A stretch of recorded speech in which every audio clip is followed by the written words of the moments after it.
அவங்க சிந்தனையை மாத்தினா எல்லாமே மாறிடும் அப்படிம்பாங்க. இன்னைக்கு இந்த கெரியர்ல நான் ஜெயிச்சிருக்கேன் அப்படின்னா என்னோட சிந்தனையை மட்டும்தான் மாத்த ஆரம்பிச்சேன். அந்த உட்காந்து கேட்ட ஒரு 20 நிமிஷம் தான் என் வாழ்க்கை என்ன செய்யும். வாழ்க்கை மட்டும் இல்லைங்க, என்னோட தலைமுறையை என்டையர் புரட்டி போட்டுருச்சு. கற்பனை கூட பண்ணி பார்க்க முடியாத அளவுக்கு. அதனால கொஞ்சம் அவங்க எல்லாரும் கவனமா கவனிக்கிறாங்களா? அதான் உங்க முன்னாடி பேசுறது பெருமையான விஷயம். ஏன்னா உழைப்பாளிகள் அதிகம் இருக்க ஊர்னா திருப்பூர் தான். உண்மையா இல்லைங்களா? இருக்கிறது போதும்னா நம்ம ஊர்லயே இருந்து வண்டி ஓட்டலாம். நம்ம எங்க வந்திருக்கோம் இல்ல 10வது என்ன பண்ணிருக்கோம், நம்ம எதாவது ஒண்ணு சாதிக்கணும்னு சொல்லிட்டு விடாம என்ன பண்ணிருப்போம். அங்க ஊரை விட்டு கிளம்பி வந்து எல்லாருமே உழைப்பாளிகள். இப்ப எல்லாரும் கையை கட்டி போட்ட மாதிரி இருக்குமே. டீ டைம் ஆச்சு, டீ குடிக்க முடியல, காலை மிதிச்சுட்டே இருக்கணும், மிதிக்க முடியல, கையில பிசில் எடுத்துட்டே இருக்கணும், எடுக்க முடியல. என்ன பண்ண நிறைய கையை கட்டி போட்ட மாதிரி ஒரு 1 hour உட்காரோம் அப்படின்னா இதுதான் பெரிய விஷயம். ஆனா உடலால உழைச்சா ஜெயிக்க முடியுமானா கண்டிப்பா முடியாதுங்க. கொஞ்சம் என்ன பண்ணும், கவனமா மனசால உழைச்சாதான் நம்மளால ஜெயிக்க முடியும். என்னோட பேர் வந்து விஜய சோழர். சொந்த ஊர் பாத்தீங்க அப்படின்னா திருச்சி மாவட்டம், ஒரு சின்ன கிராமம். இந்த வாய்ப்புக்கு முன்னாடி நல்லா படிச்சுட்டு நல்ல வேலைக்கு போகணும், அது ஒரு வாத்தியாரா போகணும், அது காலேஜ் லெக்சரரா போகணும்னு சொல்லிட்டு எம்ஏ எம்பில் எம்பிஏ வரைக்கும் படிச்சிருக்கேன். யூனிவர்சிட்டி கோல்ட் மெடலிஸ்ட், ஃபர்ஸ்ட் கிளாஸ்ல பாஸ் பண்ணியிருக்கேன். ஏன் படிச்சேன் அப்படின்னா கட்டாயம் தான். என்னது இது கட்டாயம்? ஏன்னா அப்பா வந்து ஒரு பால்காரு, சொந்தமா கடை வச்சிருந்தோம், டீ கடை. பெருசா நடத்த முடியலன்னு சொல்லி என்ன பண்ணியாச்சு அப்படின்னா அதுக்கப்புறம் அப்பா வந்து பால் கறக்க போயிட்டாங்க. கறவை தொழிலாளியா 2000 ரூபாய் சம்பளத்துக்கு. எங்க அம்மா வந்து கூலி வேலைக்கு போவாங்க. எங்க அம்மா பெருசா படிக்கல. எங்க ஊருக்கு விவசாய கிராமம் தானே, காவிரி கரை ஓரமா கிராமம். நாத்து நட, களை எடுக்க, அறுவடை பண்றது என்ன பண்ணிருப்பாங்க. எங்க அம்மா வேலைக்கு போய் தான் எங்களை படிக்க வச்சு ஆளாக்குனாங்க. எனக்கு முன்னாடி ஒரு 3 அக்கா வேற, அடுத்து 4வது பையன் நானு, அப்புறம் ஒரு தம்பி, அப்புறம் ஒரு தங்கச்சி. யோசிச்சு பாருங்க குடும்பம் எப்படி இருக்குன்னு சொல்லிட்டு. குடும்பம் என்னமோ பெருசா தான் இருக்கு, ஆனா வருமானங்கிறது ரொம்ப குறைவா தான் இருக்கு. சொன்ன மாதிரி அப்போ மாத வருமானம் அதிகபட்சம் எங்க வீட்டுல வந்து ஒரு 3000 ரூபாயில இருந்து ஒரு 4000 ரூபாய்க்குள்ளதான் இருக்கும் மாத வருமானம். அதுக்குள்ளதான் வாழ்க்கையை நடத்தணும். அப்ப எப்படி யோசிச்சு பாருங்களேன். எங்க வீடு வந்து இவ்வளவு தான் இருக்கும், ஒரு இதுல கொஞ்சம் பாதிரம் உள்ள இது, அவ்வளவுதான். சின்ன குடிசை வீடு தான், வறுமை தான். அக்கா என்ன பண்ணியாச்சு அப்படின்னா இருக்க சொத்தெல்லாம் வந்து வித்து தான் கட்டி கொடுத்தான். அக்கா 3 அக்காவையும். அப்பா சொல்லுவாங்க பிச்சை புகிலும் கற்கை நன்று அப்படின்பாங்க.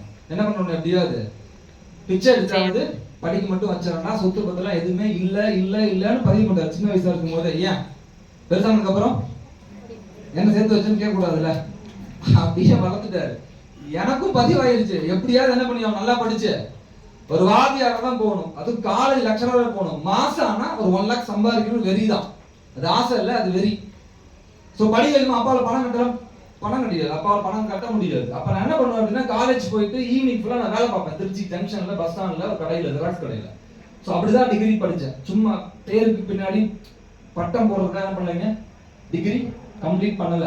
ஸோ படிச்சு முடிச்சுட்டு வேலைக்காக ட்ரை பண்ணிட்டு இருந்தேன். எப்படியாவது பிஹெச்டி பண்ணணும் அப்படின்னு சொல்லி ட்ரை பண்ணிட்டு இருக்கும்போது தான் இப்போ அவங்களால கூப்பிட்டு வந்தாங்களா, புதுசாக கைத்துக்கு பார்க்கணும், புதுசாக வந்தவங்க.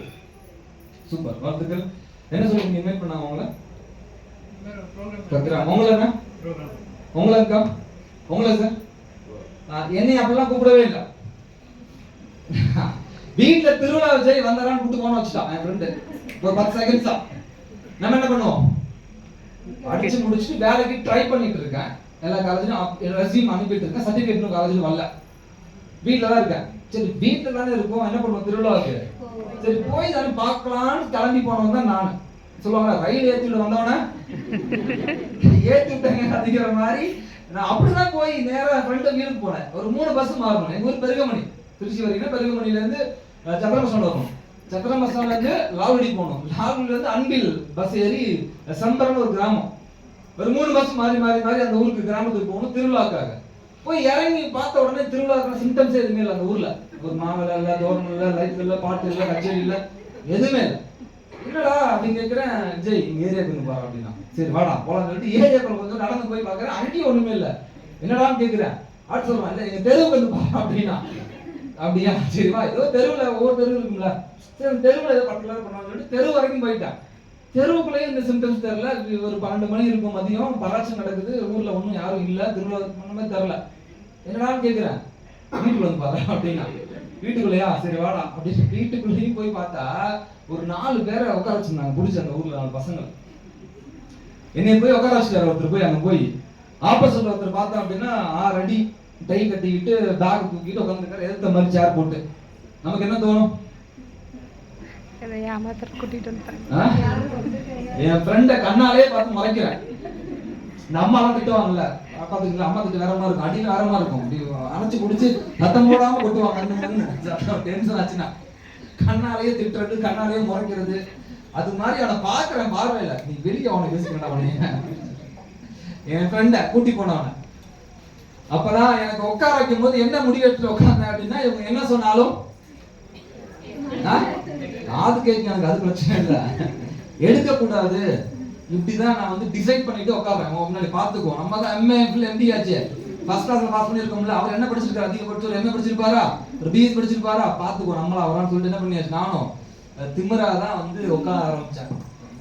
பிடிவாதமா எப்படா போலான்னு பார்த்தோம்னா, அந்த ஊருக்கு நான் வந்த பஸ் போயிட்டு வர 2 மணி நேரம் ஆகும். சுத்தி அடிச்சுட்டு வரதுக்கு தப்பிச்சு பண்ண முடியாது, ஓடவும் முடியாது. அப்ப என்ன பண்ணணும்? சரி 2 மணி நேரம் உட்காரணும்ல, உட்காரலாம் அப்படின்னு உட்கார்ந்து கேட்டவன் தான் நான் அந்த வாய்ப்பை. அப்ப எனக்கு ஒண்ணுதான் புரிஞ்சு. என்ன புரிஞ்சு அப்படின்னா, விஜய் நீங்க இவ்வளவு படிச்சிருக்கீங்க விஜய், நாளைக்கு வேலைக்கு போயிருவப்பா, மாசம் ஒரு 1 லாக் சம்பாதிச்சிருவ. ஓகே விஜய், உன்னால வேலைக்கு போக முடியல, இல்ல உன்னோட உழைப்பு நின்னு போச்சு அப்படின்னா உன் வீட்டுக்கு ஏதாவது வருமானம் வருமானம் என்று கேட்டார்.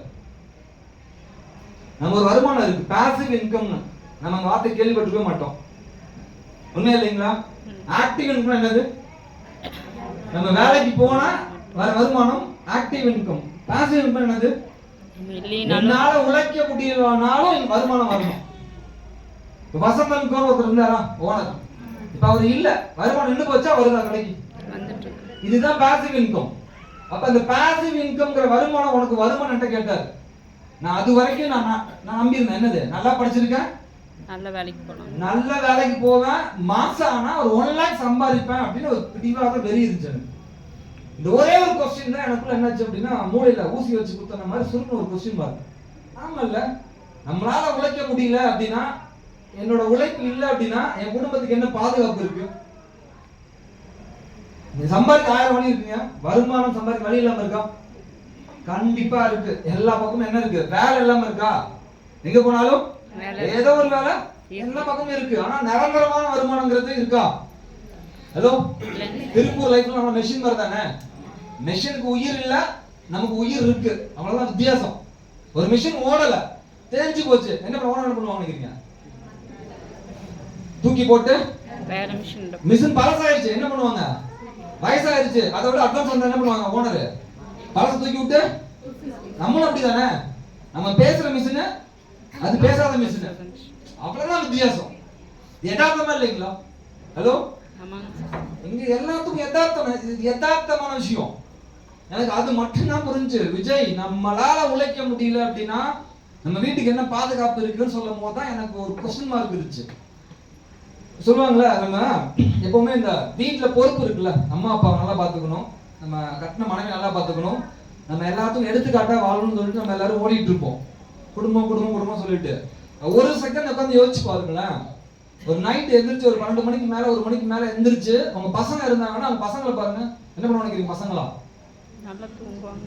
வெளியில குழந்தை இருக்கான், இந்த பையன் இருக்கான்னு வச்சுங்களேன், உங்களுக்கு ஒண்ணு இல்லை, ஒண்ணும் இந்த பையன் இருக்கான் அப்படின்னா நைட் 2 என்ன பண்ணுவாங்க? 2 மணிக்கு நல்லா தூங்குவோம், ஆள் தூங்குவோம், நிம்மதியா தூங்கிட்டு இருப்போம். ஏன்? அவனுக்கு எங்க அப்பா இருக்காரு, எனக்கு எங்க அம்மா உலகம், என்ன வேணாலும் பண்ணுவாங்கன்னு சொல்லிட்டு தூங்கிட்டு இருப்பான். நமக்கு தான் தெரியும் என்னது, காலை விடிஞ்சா 6 மணி கடைக்காரன் வந்து நிற்பான், பால் பில்லு கட்ட முடியல, கேஸ் பில்லு வாங்கல, கடை கட்டணும், சீட்டு கட்டணும், குழுல வாங்கிருக்கோம், நம்மளுக்கு தூக்கம் வராது. இவங்க என்ன பண்ணுவான்? எனக்கு எங்க அப்பா பார்த்து, எனக்கு எங்க அம்மா பார்த்து ஓடிட்டு இருப்பாங்க. அப்படின்னா கொஞ்சம் யோசிச்சு பாருங்களேன், நம்மளால உழைக்க முடியல அப்படின்னா நம்ம பசங்களுக்கு என்ன பாதுகாப்பு இருக்கு? நம்ம குழந்தைகள் என்ன செக்யூர் இருக்கு? நம்ம அம்மாவை யார் பாத்துக்குவோம், அப்பாவை யார் பாத்துக்குவாங்க? யோசிச்சு பாருங்களேன். எனக்கு இந்த ஒரு கொஸ்டின் மட்டும் தான் எனக்கு வந்து அழுத்தமா பதிவாச்சு. நைட்டு ஃபுல்லா தூக்கினா எனக்கு வரல. யாரெல்லாம் குடும்பத்தை விரும்புறீங்களோ அவங்களுக்கு கண்டிப்பா அது சங்கடமான விஷயமா இருக்கும். எனக்கு சங்கடமா இருந்துச்சு. ஐயோ, எங்க அம்மா கஷ்டம் வளர்த்துருக்காங்க, அப்பா வளர்த்துருக்காங்க, நம்ம இல்ல அப்படின்னா யார் பாத்துக்குவாங்க அப்படின்னு அன்னைக்கு எடுத்த ஒரு முடிவு. நீங்க என்ன இல்லைங்க, கொடுக்குற காசுக்கு தரமான நீங்க பொருள் வாங்கி, நமக்கு ஏதாவது லாஸ் இருக்குங்களா? நம்ம லாஸ் இருக்கா? முடிச்சுட்டேன், அவ்வளவுதான். இல்லைங்க சார், நீங்க பேசினாலும் எனக்கு பிடிக்கும். டிவி மேல சொல்றாங்க நீ பட்டு பேசு நான் உட்கார்ந்துருக்கேன் அப்படின்னா இல்ல எனக்கு அடுத்த ஒர்க் இருக்கு. கொஞ்சம் யோசிச்சு பாருங்க, நம்ம கடைக்கு போறோம், ஒரு 50,000 கொடுக்குறோம், பணம் கொடுத்து ஒரு பொருள் வாங்கிக்கிறோம், நமக்கு நஷ்டம் இருக்கா? ஏன் பொருள் காசு கொடுக்குறேன், நான் ஒரு போன் வாங்கிக்கிறேன், எனக்கு இது நஷ்டம் இல்லை. அதே மாதிரி இங்க என்ன கிடைக்குது? கொடுத்த காசுக்கு அவ்வளோ வேல்யூ ப்ராடக்ட்ஸ், சான்ஸே இல்ல. ஒரு டிசி ஒருத்தர் பேசினார்ல, பிரேம்க்கு வந்து பேசுவாங்க இருக்குங்களா, நாமக்கல்ல வந்து பேசுறேன் சொன்னாரா? அந்த அம்மா பாத்தீங்க அப்படின்னா ஆஞ்சநேயர் கோயில், நீங்க நாமக்கல் போனீங்க அப்படின்னா ஆஞ்சநேயர் கோயில் இருக்கும், பெரிய கோயில் நாமக்கல்ல. தேர் முட்டி தெரு இருக்கும், அங்க தேர் ஒரு நிக்கும், தேரை ஒட்டி பாத்தீங்கன்னா ஒரு கரும்பு ஜூஸ் போட்டுருப்பாங்க. அந்த அம்மா நம்ம டீம்ல இருக்காங்க, அம்மா சாரோட அம்மா தான், இப்பயே இருப்பாங்க. அவங்களால வந்து பக்கவா வந்துருச்சு, சொல்லுவாங்க பராலிஸ், ஒரு பக்கம் கையெல்லாம் இழுத்து முகத்தெல்லாம் இழுத்து நடக்க முடியாது. நாமக்கல்ல ஒரு ஹாஸ்பிட்டல்ல பார்த்தோம், காஜா மைதீன் ஹாஸ்பிட்டல்ல, டாக்டர் முடியாதுட்டாங்க. நீ என்ன பண்ணுவாங்க, தூக்கி போட்டு அவங்கள இனிமேல் படுத்த தான் நீங்க பாத்ரூம் தூக்கிட்டு தான் போகணும், ஊட்டி தான் சொல்லிட்டாங்க. இது மாதிரி சூழல்ல நம்ம 95 ப்ராடக்ட்ஸ் இது மாதிரி டீடாக்ஸ் மாத்த கொடுக்க ஆரம்பிச்சோம். ஒரு 3 மாசம் என்னாச்சுங்க, பக்கவாதம் முழுசா குணமடைஞ்சு நீங்க அம்மா பாத்தீங்க அப்படின்னா ரெகுலரா கரும்பு ஜூஸ் போயிட்டு இருக்காங்க. பாத்தீங்க அப்படின்னா உங்களுக்கு ஏதாவது டவுட் என்ன பண்ணுங்க, ஏதோ உங்களுக்கு ஏதாவது ஆதாரம் வேணும் அப்படின்னா நாமக்கல் என்ன பண்ணுங்க, ஆஞ்சநேயர் கோயில் போட்டு போனீங்கன்னா அவங்க இருப்பாங்க ரெகுலராகவே. வயசு வந்து ஒரு 60 வயசு இருக்கு அம்மாவுக்கு. இது மாதிரி இந்த ஹால்ல நிறைய பேர் இருக்காங்க. கை தூக்கி பார்க்கலாம், டிஸ்ட்ரிபியூட்டர் எல்லாரும் பொருளை பயன்படுத்தும்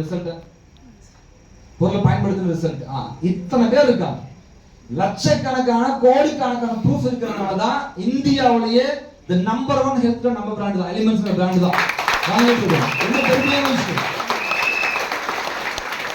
இந்தியாவிலேயே இந்த ஏசியாவிலேயே தி நம்பர் 1 கம்பெனி அது நம்ம கம்பெனி தான், இந்தியாவிலேயே ஏசியாவிலேயே. சோ பொருளோட குவாலிட்டி அந்த அளவுக்கு இருக்கு, சான்ஸே இல்ல. அப்ப என்ன, இந்த கொடுத்த காசுக்கு நமக்கு என்ன கிடைச்சிரும்? தரமான பொருள். நம்ம ஏமாறல, முதல்ல அதை புரிஞ்சுக்கங்க. ரெண்டாவது விஷயம் என்ன அப்படின்னா, இப்ப நான் கொடுக்குறேன், என் ஃப்ரெண்ட் எடுக்கிறேன்னு வச்சுக்கலாம், இவருக்கு நஷ்டம் இருக்கா? இவர் என்ன பண்றாரு, இவருக்கு தேவையான காசை கொடுத்துட்டு பொருளை வாங்கிக்கிறார், அப்ப இவருக்கு நஷ்டம் இருக்கா? ஃபர்ஸ்ட் நான் ஏமாறல, நான் யாரும் என்ன பண்ணலங்க, ஏமாத்தல. இதுதான் எனக்கு நான் டிஸ்ட்ரிபியூட்டரா கெஸ்டா உட்கார வைக்கும்போது முதல்ல புரிஞ்ச விஷயம் தான். ஓகே விஜய், நான் ஏமாறல, யாரையும் என்ன பண்ணலங்க, ஏமாத்தல. ஓகே. ரெண்டாவது விஷயம் என்ன அப்படின்னா, இதுல வாங்குற வருமானம் என்ன பண்ணுவாங்க அப்படின்னா, இந்திய அரசாங்கத்துக்கு முறைப்படி ரிசர்வ் பேங்க் த்ரூ இந்தியாவுல தேசியமயமாக்கப்பட்ட வங்கியில எந்த வங்கியில அக்கவுண்ட் இருந்தாலுமே அந்த அக்கவுண்ட்டுக்கு உங்க வருமானத்தை என்ன பண்ணுவாங்க, வருமான வரி பிடிச்சது போக தான் வருமானம் கிரெடிட் ஆகும். ஹலோ, என்னது, இந்தியன் கவர்மெண்ட்டுக்கு முறைப்படி வருமான வரி கட்டி சம்பாதிச்சுட்டு இருக்கோம். பக்கா லீகல் ஒயிட் மணி. எனக்கு அது மட்டும் தான் புரிஞ்சுச்சு. சொல்லுவாங்களா, ஒரு பானை சோத்துக்கு யோசிச்சு பாருங்க. ரிசர்வ் பேங்க் யோசிக்காத விஷயம் நம்ம யோசிச்சு பாருங்க நினைக்காது. ஹலோ, கண்டிப்பா இல்ல. எனக்கு நான் வந்து உங்களை மாதிரி கெஸ்டா உட்கார வைக்கும் போது எனக்கு அதுதான் புரிஞ்சுச்சு. ஓகே, என்ன பண்ணியாச்சு, பணம் இல்ல, கஷ்டப்பட்டு என்ன பண்ணியாச்சு, வெளியே நிறைய ட்ரை பண்ண, யாரும் கொடுக்கல. அப்புறம் அம்மா என்னடா பண்ணு கேட்டாங்க, அம்மாவோட ஆசையில அம்மாவோட 2 பவுன் செயினை கொடுத்தாங்க. அதை வச்சுதான் நானும் வாய்ப்படுத்தேன், யாரும் வச்சுக்கலாம் இல்லைங்க, நானும் வச்சுதான் இந்த வாய்ப்பை அடுத்த நாள் ஸ்டார்ட் பண்ணிட்டேன். ஸ்டார்ட் பண்ணிட்டு போய் சொல்ல ஆரம்பிச்சேன் எல்லாத்தையும் ஃப்ரெண்ட்ஸ்லாம். என்ன சொல்ல நினைக்கிறீங்க எல்லாருமே? ஓட்டானா ஓடிமா அவனா ஃப்ரெண்டு. எம்ஐ பண்றதுக்கு ஃபர்ஸ்ட் விஷயம், முதல் விஷயம் என்ன வேணும், மன தைரியம் வேணும், தில்லு வேணும். என்ன வேணும், நம்ம மலை மாதிரி நம்பி இருக்கோம் தானே. நீங்க போய் பேசணும்னு நினைச்சு ஓடாம பாருங்க, பல்ட்டி அனுப்பாம பாருங்க, வேற லெவல் இருக்கு அதெல்லாம். எனக்கு அப்படிதான் இருந்துச்சு. என் ஃப்ரெண்டு போய் கூப்பிட்டேன், எல்லாம் ஓடனா, அதெல்லாம் பண்ண முடியாது, செய்ய முடியாது, பண்ணாது, ஆகாது, போகாது, வராது, பயங்கர எதிர்ப்பு. சொந்தக்காரன போயாச்சு, அவன் பண்ற கேள்வி இருக்குல்ல, வேற லெவல் கேள்வி. அதெல்லாம் போன போட்ட, மாப்பிள்ள கார் எங்க வாங்கிட்டேன், மாப்பிள்ள காரை காணா, மாப்பிள்ள 2 இப்படி நக்கல் பண்ணிட்டே இருப்பாங்க நம்மளை பாக்குற இடத்துல எல்லாமே. சமுதாயம் நம்ம சும்மா இருக்குமா? என்ன பண்ண டாக்டர் போனா வெட்டியா இருக்கான் பாரு, படிச்சுட்டு தண்ட சோறு வீணா போனா அப்படின்னு சமுதாயம் திட்டு ஒரு பக்கம். இதை விட பரவாயில்ல, கொடுமை என்ன தெரியுமா, வீட்லயே இருப்பாங்க. நம்ம வீட்லயே எதிரி, நமக்கு யார் எதிரி, வீட்டுக்குள்ளே இருப்பாங்க. பேக்கை தூக்கிட்டு ஃபீல்டு கிளம்ப எங்க அப்பா சொல்லுவாரு, எங்க அம்மாட்ட கேட்பாரு, பேக் எடுத்துட்டு வெளியே போயிருவேன், ஷூ போட்டுட்டு இருப்பேன். எங்க அம்மா கேட்பாங்க, அப்பா கேட்பாரு அம்மாட்ட, தோராணிக்கு எங்க போகுது, தோராணிக்கு எந்த ஊர் போயிட்டு எப்போ வரும், அப்பா பாஸ் இல்லாம இல்ல. அப்ப கேட்பாரு, பொறுப்பு இல்ல, சும்மா அலையிறான், தண்டமா அலையிறான், படிச்சுட்டு இதெல்லாம் பொழப்பா அப்படின்னு அப்பா திட்டுவார். சொந்தக்காரங்க வீட்டுக்கு வருவாங்க, அந்த பத்திரிக்கை வருவாங்களா, ஏதாவது நாளைக்கு பத்திரிக்கை கொடுப்பாங்களா, தம்பி என்ன பண்றான் அப்படின்னு பாரு எங்க அப்பாட்ட கேட்பாங்க. அவர் சொல்லுவாரு, என் தம்பி ஏதோ புரோக்கர் நினைக்கிறேன். ஏதோ ஏஜென்ட் நினைக்கிறாங்க அவன், லேகி வைக்கிறாங்க அவன் அப்படிம்பாரு. நான் அங்கதான் இருப்பேன். நான் ஒன்றும் சொல்ல, நான் என்ன சொல்றேன், மாதா பிதா குரு தெய்வம், அம்மா அப்பா தவிர்த்து நம்மளாம் ஒண்ணுமே இல்லை, நம்மளாம் ஜீரோ. நம்ம தான் அம்மா அப்பா தான். அவருக்கு தெரியாது, அவருக்கு புரியாது. அவர் வாழ்ந்த காலகட்டங்கிறது வேற. அப்பாட்ட சொன்னா புரியுமா? சத்தியமா புரியாது. எங்க அப்பாட்ட போய் நான் சொல்றேன், அப்பா இந்த போன் வந்து ஐபோன் யூஸ் பண்றோம்ப்பா, 1.5 லட்சம். அப்பா என்ன சொல்ல நினைக்கிறீங்க? எதுக்கு தம்பி? எங்க அப்பா பயந்துருவாரு. 1.5 லட்சம் போனாடா டேய், ஒரு தோப்பு வாங்கி போடலாம், ஒரு இடம் வாங்கி போடலாம், நகை வாங்கி போடலான்னு நைட்டு ஃபுல்லா புலம்பிட்டே இருப்பாரு. 2000 சம்பளம் வாங்கின நம்பர் அவருக்கு எடுத்து போன பார்த்தா பயந்துருவாரு. நாங்க அப்பா சொல்லுவேன், அந்த போன் 5000 இருக்கேன் அப்பாட்ட, அதுவும் ஃப்ரெண்ட் ஆகி கொடுத்தாங்கப்பா, நான் வாங்கலாம் சொல்லி வச்சிருக்கேன். அப்ப இந்த போனை வச்சு என்ன பண்ணலான்னு யாருக்கு தெரியும்? நமக்கு தான் தெரியும். அப்பாவுக்கு என்ன தெரியும்? போன் அடிச்சா பச்சை கலர் அமுக்கணும், பேசலாம், சோப்பு அமுக்கணும், கட் ஆகும், இதுன்னு அப்பாவுக்கு தெரியும். ஒண்ணும் இல்லைங்களா? அப்ப இந்த போன் தேவையே இல்லைன்னு யார் முடிவு எடுக்கணும்? நம்ம தான் முடிவு எடுக்கணும். சிம்பிள். அதேதான், நானும் அப்படிதான் முடிவு எடுத்தேன். அப்பாவுக்கு சொன்னாலாம் புரியாது. அப்பாவுக்கு என்ன பண்ணணுமா, செயல்ல காட்டணும், செஞ்சு காமி சொல்லிட்டு. நான் அப்பாவை திட்டல, அம்மா அம்மா அம்மா அம்மா தான். அப்பா ஒன்றும் கோபம், அப்பா கோபம் கிடையாது. அப்பாவுக்கு புரியல அப்படின்னு விடாம பண்ண ஆரம்பிச்சேன். நிறைய பேர் ஓடி போயிட்டான். ஆனா நம்பி ஓகே சார் பண்ணுவோம்னு சொல்லிட்டு என் ஃப்ரெண்டு ஒரு 4 பேர் ஸ்டார்ட் பண்ணாங்க. அவங்க கூட நின்று அவங்கள ஜெயிக்க வச்சு, அவங்கள சம்பாதிக்க வச்சு, இன்னைக்கு பார்த்து நம்ம டீம்ல மட்டும் மினிமம் ஒரு 10,000 டிஸ்ட்ரிபியூட்டரா இந்தியா முழுக்க நம்பி வந்துருக்காங்க.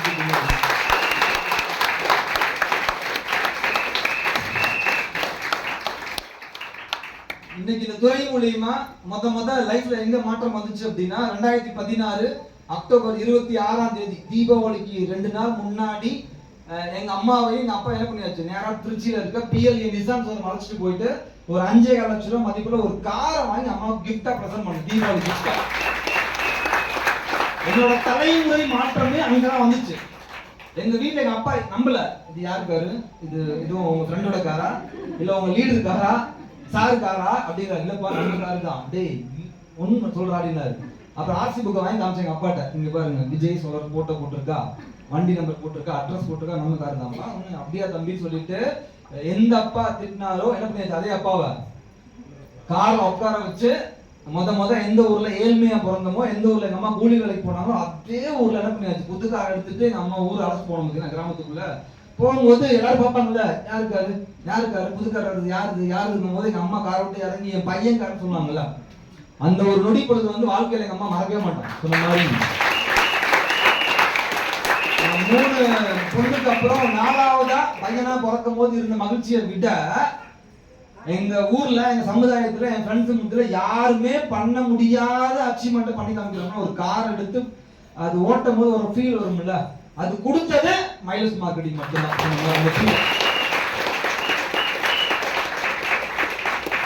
விடாம பண்ண ஆரம்பிச்சோம். 2019 மார்ச் 19ஆம் தேதி இன்னொரு கார் ஒன்று வாங்கினேன், மகேந்திரா டிவின்னு சொல்லிட்டு. அது ஒரு கார் வாங்கியிருக்கேன், ஒரு 7 சீட் கார், ஒரு பெரிய கார் ஒன்று எடுத்து லாக்டவுன் கரெக்டா 4 days லாக்டவுன் போட்டாச்சு. நல்லா புரிஞ்சுங்க, இன்னைக்கு நான் 2 கார் வச்சிருக்கேன், சொந்தமா சம்பாரிச்சு 2 கார் வச்சு பிசினஸ் பண்ணிட்டு இருக்கேன். ஒரு சைக்கிள் கூட வாங்க வழி இல்லாத நபரால என்ன பண்ண முடியுது இன்னைக்கு தொழில் சம்பாரிச்சு. 2 கார் வச்சிருக்கேன்னா அது வெறி. நம்மள இந்த பணம் இல்லாதவங்க எப்படி உலகம் மதிக்கும் நமக்கு தெரியும்ல, எப்படி பார்ப்பாங்கன்னு தெரியும்ல, அம்மா எப்படி பார்ப்பாங்க, நம்மள எப்படி மதிப்பாங்கன்னு தெரியும்ல. இன்னைக்கு அந்த வெறி தான். இன்னைக்கு 2 கார் வச்சு பிசினஸ் பண்ணிட்டு இருக்கேன். அதி விரைவில் மெர்சிடிஸ் பென்ஸ் எடுத்து வருவோம், கண்டிப்பா வருவோம். இன்னைக்கு நான் மட்டும் சம்பாதிக்கலைங்க, என்னோட அணியில பாத்தீங்க அப்படின்னா ஒரு 60 பேர் கார் வாங்கி பயணிச்சுட்டு இருக்காங்க. 60 நபர்கள் நம்ம டீம்ல தமிழ்நாடு முழுக்க. அதெல்லாம் பெருமையான விஷயமா இருக்கு. அடுத்து பண்ண ஆரம்பிச்சோம். 1 by 1 ஒரு வருமானம் வர ஆரம்பிச்சு. 2000 4000 மெட்டார் சம்பாதிக்க ஆரம்பிச்சேன். கரெக்டா பாத்தீங்க அப்படின்னா ஒரு நாள் வார வருமானமா எங்க அப்பா சம்பாதிச்சுக்கலாம் சொன்னாங்க. எங்க அப்பா வருமானம் 2000 ரூபாய். எங்க அப்பா இந்த வருமானம் சம்பாதிக்கணும் 8.25 வருஷம் எங்க அப்பா பால் கறக்கணும். எத்தனை வருஷங்க?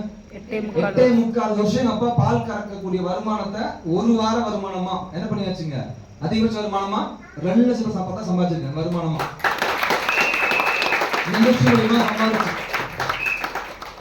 அடுத்து 1 by 1 லைஃப் மாற ஆரம்பிச்சிச்சு. அடுத்து வந்து இருக்க இடம் கூட கிடையாது எங்க வீட்டுல. ஒரு 5 தடவை வீடு மாத்திருக்கோம். நான் சின்ன வயசுல வீடு மாத்துவோம் எங்க வீட்டுல. எங்க அம்மா எப்பவுமே நைட் 12 மணிக்கு மேலதான் வீடு மாத்துவோம். நைட் ஊர்லாம் தூங்கிரும்ல, அதுக்கப்புறம் ஜாமான் கட்டிக்கிட்டு எங்க அம்மா அழுது தூக்கி போவாங்க. 2 பாத்திரம் தான் போதும்ல, 2 சாக்குல 2 ஜாமான், தலைவாணி, பாய், போர்வை தூக்கிட்டு போவாங்க. நாங்களாம் ஜாலியா வீடு மாத்துவோம், நானே என் தம்பிலாம் தூக்கிட்டு ஓடுவோம் நைட்டு 12 மணிக்கு மேல. எங்க அம்மா அழுகே போவாங்க, எனக்கு ஒன்றும் புரியாது, வீடு தானே மாத்துறோம், இதுக்கு ஏன் அழுக வருது எங்க அம்மாவுக்குன்னு சொல்லிட்டு எனக்கு புரியாது. 6, 7 வயசு 10 வயசுலாம். ஏன்னா என்னது இருக்க கூட இடம் கிடையாது. நைட்டு 12 மணிக்கு மேல பார்த்தா அது குடிசை வீடு, அவங்க ட்ரெஸ்ஸெல்லாம் முடியாது, குடிசை வீட்டை மாத்தவே இப்படி ஃபீல் பண்ணுவாங்க. இது மாதிரி இருந்தவங்க நானும். ஆனா இன்னைக்கு பாத்தீங்க அப்படின்னா மைலஸ் மார்க்கெட்டிங் மூலியமா சம்பாதிச்சு இன்னைக்கு திருச்சி டு நீங்க கரூர் டு திருச்சி வரீங்க அப்படின்னா பைபாஸ்ல விஜய் சொல்ற வீட்டை நீங்க கடந்து தான் போகணும். கண்டிப்பா பைபாஸ்ல இடம் வாங்கி இடம் மட்டுமே 50 லட்சம் ரூபாய் இடம் வாங்கி இன்னைக்கு 1 கோடிக்கு மேல வீடு கட்டிட்டு இருக்கேன் சொந்தமா சம்பாதிச்சு இண்டஸ்ட்ரிக்கு. நீ கட்டும் போதே தெரியுது உனக்கு என்னப்பா, நீங்களாம் சம்பாதிச்சுட்ட வீடு கட்டிக்கிட்ட, இங்க உழைச்சா சத்தியம் தான். அந்த மாதிரி இப்ப பேசுனாங்கல்ல இங்க எல்லாரும் லீடர்ஸ் டிசி அப்போ பேசுனாங்கல்ல, ஒரு நாள் வந்து அவங்க நிப்பாங்க இது மாதிரி வந்து கம்பீரமா நிப்பாங்க. ஒரு நாள் என்னோட தலைமுறையிலேயே கோடீஸ்வரனா நான் தான். என் தலைமுறையிலேயே இன்னைக்கு 2 வருஷம் பாத்தீங்க அப்படின்னா ஜிஎஸ்டி கட்டிட்டு இருக்கேன், இன்கம் டாக்ஸும் ஃபைல் பண்ணிட்டு இருக்கேன். இது என்ன பண்ணிட்டு இருக்கேன் மாசம் இன்னைக்கு ஜிஎஸ்டி ஆண்டு வருமானம் 40 லட்சம் ரூபாய்க்கு மேல சம்பாதிச்சதுனால என்ன பண்ணிட்டு இருக்கேன், இன்னைக்கு ஜிஎஸ்டி கட்டுற ஒரே ஆள் நான் என் தலைமுறையிலேயே இது கொடுத்தது மைலஸ் மார்க்கெட்டிங் மட்டும்தான். அடுத்து நம்ம டூர்லாம் எங்கேயும் போனது இல்லை. சின்ன வயசுல இருந்து எங்க ஊர்ல மலைக்கோட்டை தெரியுங்களா உங்களுக்கு? திருச்சினாலே மலைக்கோட்டை மேக்ஸிமம் தெரியுங்களா? ஆமா, நான் ஸ்கூல் படிச்ச நாள்ல இருந்து எங்க ஊர்ல இருந்து 18 கிலோமீட்டர் தான், ஒரு 5 ரூபா டிக்கெட். எங்க அம்மா அப்பா என்னை கூட்டி போனதே இல்லை. நான் வந்து காலேஜ் படிக்கும் போது திருச்சியில தான் காலேஜ் போகணும்ல, அப்பதான் என்ன பண்ணுவானு திருச்சி போறதுக்காக நான் போகும்போது என் கூட படிச்ச என் ஃப்ரெண்ட் இருப்பான்ல, லோக்கல் ஃப்ரெண்ட்ஸ் திருச்சி ஃப்ரெண்ட்ஸ், அவன் கூட்டி போனான் வாடான்னு சொல்லிட்டு என்ன பண்ண மலைக்கோட்டைய போய் சுத்தி காமிச்சான். அதுக்கப்புறம் நான் என்ன பண்ணேன், எங்க அம்மா அப்பாவை ஒரு நாள் கூட்டி போனேன், வாங்க போலாம் மலைக்கோட்டை போலாம் அப்படின்னு காமிச்சோன்னா நானும் எங்கேயுமே போனதில்லை, அப்படியே வாழ்ந்தாச்சு. ஆனா துறை எடுத்து விடாம பண்ண ஆரம்பிக்கும் போது எல்லாமே சாத்தியங்கிற மாதிரி தான். நம்ம தொழில் மூலியமா ஒரு 14 நாடுகளுக்கு மேல டூரா போயிட்டு இருக்கேன். 14 நாடுகளுக்கு மேல டூரா. அதுல ஃபர்ஸ்ட் போனது பாத்தீங்க அப்படின்னா மலேசியா, அப்புறம் அகைன் துபாய், அப்புறம் சிங்கப்பூர். அப்புறம் சிங்கப்பூர்ல ஒரு ஷிப் ஒன்று ராயல் கரிபியன் சொல்லிட்டு, அந்த ஷிப்ல நீங்க ஏறிட்டீங்க அப்படின்னா அங்க இருந்து மலேசியா போவாங்க, அங்க தாய்லாந்து போகலாம். ஒரு 2500 ரூம்ஸ் உள்ள இருக்கும் அந்த ஷிப்ல பாத்தீங்க அப்படின்னா ராயல் கரிபியன்ல. நம்மளாம் நாலாம் போக தகுதியே கிடையாது நாளா அந்த கப்பலுக்குள்ள. இன்னைக்கு ஒரு 5000 பேசஞ்சர் இருப்பாங்க அந்த கப்பல்ல பாத்தீங்க அப்படின்னா. உலகத்திலேயே 2வது பெரிய ஷிப்னா அந்த ஷிப் தான் ராயல் கரிபியன் சொல்லிட்டு. அந்த swimming pool, theatre, mall, beach entire எல்லாமே இருக்கு. நம்ம உள்ள போயிட்டா அது வந்து கப்பல் மாதிரி தெரியாது, ஒரு சொர்க்கம் மாதிரி இருக்கும். அது மாதிரி போய் சுத்தி பார்த்த ஆளுன்னா தலைமுறை நான் மட்டும்தான். நம்ம எடுத்துட்டீங்க அடுத்து பார்த்தீங்கன்னா தாய்லாந்து போயிட்டு வந்தோம். அது முடிச்சு பார்த்தீங்க அப்படின்னா லாஸ்டா யூரோப் போயிட்டு வந்தோம். France, Germany, Netherlands, Italy, Vatican, Rome, லிechtenstein, ஆஸ்திரியா, ஜெர்மனி இருக்கு மாதிரி ஒரு 9 நாடுகள் போயிட்டு வந்தோம். சுவிட்சர்லாந்து போயிட்டு வந்தோம் லாஸ்ட் பிப்ரவரி மாசம். இந்த வாரம் அதாவது ஒரு 10 நாளா பாத்தீங்க அப்படின்னா ஏப்ரல் 1ஆம் தேதி கொச்சின்ல ஃபிளைட் பிலிப்பைன்ஸ் போறோம். ஒரு 7 நாள் ட்ரிப்பா இப்ப ஜஸ்ட் 10 நாள் கிளம்புறோம். விசா எல்லாம் கன்ஃபார்ம் பண்ணியாச்சு. தட்டம் வந்து தெரியுது. என்னால முடியுதுன்னா கண்டிப்பா உங்களாலையும் கண்டிப்பா முடியும். நல்லா புரிஞ்சுக்குங்க. ஊர்ல எல்லாரும் சொல்லுவாங்க உன்னால முடியாது குரல் கேட்டுட்டே இருக்கும். ஆனா உள்ள ஒரு கேட்கும்ல, என்னது உன்னால முடியும் அந்த குரல் உள்ள கேட்டுச்சு அப்படின்னா கண்டிப்பா சாத்தியம் தான். ஊர் வாயை மூட முடியாதுங்க. சொல்றாங்க சொல்லிக்கிட்டு எனக்கு என் ஃப்ரெண்டு ஓடி போனால இன்னமும் அப்படியே தான் இருக்கும். என்னடா பண்ற அப்படின்னா சம்பளம் இன்னமும் ஒரு சம்பளத்துக்கு குறைவான சம்பளம் வேலை போயிட்டு இருக்கான். லைஃப்ல எந்த மாற்றமும் இல்லை. ஆனா இன்னைக்கு என்னாச்சுங்க அப்படின்னா லைஃப் என்டையர் மாறிடுச்சு. இதெல்லாம் வந்து கண்ணுக்கு தெரிகிற சொத்து, வீடு, காரு, டூரு சொத்து. ஆனா கண்ணுக்கே தெரியாத சொத்து தெரியுமா? ஹலோ, கண்ணுக்கே தெரியாத சொத்து என்ன? என் டீம் தான். என் அசட் தான். என் டீம் தான். ஃபர்ஸ்ட் என் டீம் தான். என் அசட் டீம் தான். இன்னைக்கு ஒரு ஏழை ஒரு பால்கார பையனால முடியுதுன்னா ஏன் அவங்களால முடியாதா? கொஞ்சம் கொஸ்டின் கேட்டு பாருங்களேன். எனக்குலாம் வந்து நண்பர்களே கிடையாது எங்க ஊர்ல. எங்க ஊர் பெருக்கமணி தான். நீங்க யாரையும் வேணா கேட்டு பாருங்க, என்னை பத்தி பேர் சொல்லி பாருங்க. விஜய சோழர்னா யாரு? எந்த ஊர் அவன் அப்படிம்பா. இன்னும் எங்க ஊர்ல வீடு படிப்பு அப்படியே இருந்துச்சு. ரொம்ப வெக்கப்படுவேன், ரொம்ப கூச்ச சுவாபி. மைக் எடுத்தாலே கை காலம் மொத்தம் நினைக்கலாம். 10 பேரை பார்த்தாலே 10 மனசு. ஆனா வாழ்க்கையில ஜெயிக்கணுங்கிற வெறி சின்ன வயசுல இருந்து இருந்துச்சு. அது வெறி வேற. மேல வரும் யாருமே பண்ணாதது பண்ண வெறி சின்ன வயசுல இருந்துச்சுங்க.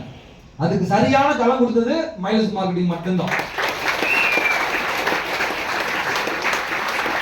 அழகா சொல்லுவாங்க, உலக எண்ணிக்கையில ஒருவனா இருக்கிறத விட உலகமே எந்த மாதிரி என்ன பண்ண வருவோம் நம்ம லைஃப்ல மாறணும் அப்படின்னா அது மைலஸ் மார்க் மட்டும்தான் முடியும். கண்டிப்பா சொன்ன மாதிரி மிகப்பெரிய வாய்ப்பு. நான் சொன்னேன்ல, ஃபர்ஸ்ட் நான் என் ஃப்ரெண்ட் எமனாதான் பார்த்தேன். கொம்புலாம் வச்சு பல்லுலாம் முளைச்சு அப்படிதான் பார்த்தேன் என் ஃப்ரெண்டு. இன்னைக்கு பாத்தீங்க அப்படின்னா கடவுளுக்கும் ஒரு படி மேல இருக்கான். அவன் கொடுத்த வாய்ப்பு என் வாழ்க்கை மட்டும் இல்லைங்க, தலைமுறையை புரட்டி போட்டுருச்சு. நம்ம யோசிக்கவே முடியாத மாற்றம். சரிங்களா? அதை சொல்லுவாங்கல்ல, மைனஸ் மார்க்கெட்டிங்கால யாரும் சம்பாதிக்க முடியாதுன்னு யாராவது சொன்னாங்கன்னா என்ன பண்ணுங்க, நீங்க நேரம் அவங்கள என்ன பண்ணுங்க, எங்க வீட்டுக்கு அழைச்சிட்டு வாங்க, எங்க ஊருக்கு அழைச்சிட்டு வாங்க. நான் ப்ரூஃப் பண்ணி காமிக்கிறேன் ஆதாரத்தோட. நீங்க உழைக்க ரெடியா இருந்தா உங்களை ஜெயிக்க வைக்கிறதுக்கு கண்டிப்பா நானும் எங்க டீம்ல சொல்லி முடிச்சுக்கிறேன். Wish you all the success. Jai Hind. Thank you.